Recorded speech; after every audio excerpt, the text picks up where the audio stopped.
Hi guys! Nandito pa rin ako sa UST ground and katatapos lamang ang Misa de Gallo.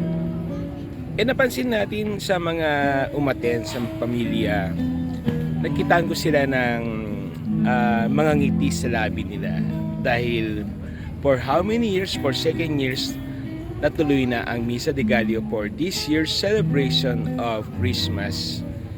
And masaya ako na nakita yung mga family, yung mga magkakaibigan, yung relatives na isa-isa sila na salubungin ang Misa de Gallo sa unang umaga nito.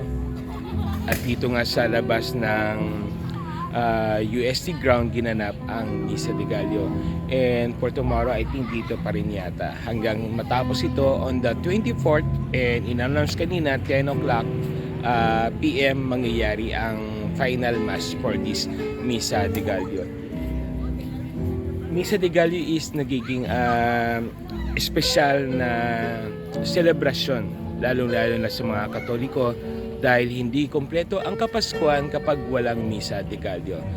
That's why sabi ko kanina, kahit ano mangyari, kahit umulan dito sa Manila, tatakbo pa rin tayo dito sa UST.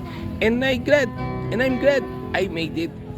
At sa akin yung UST, very special yung UST na to dahil dito ako nag-bar exam and dito pa rin ako nangangarap at malapit lang kasi dito yung bahay, so walking distance lamang. At sa mga nangangarap gaya ko, dahil marami pa rin pangarap na nais matupad, yung Misa de Gallo ay simbolo ng pagtitiis para makumpleto ang siyam na araw. At sa unang araw pa lang i-lay down mo na yung mga panalangin mo, yung mga dreams mo, yung mga wishes mo. At kapag nakumpleto ang Misa de Gallo, matutupad daw ang iyong mga wishes at inyong mga hiling. Okay, and sa mga kaluwis ng bayan natin dyan, Merry Christmas to all, and sana maintindihan po natin, maramdaman po natin ang true spirit ng celebration ng Christmas, na ito ay kapanganakan ng ating Savior na si Jesus Christ.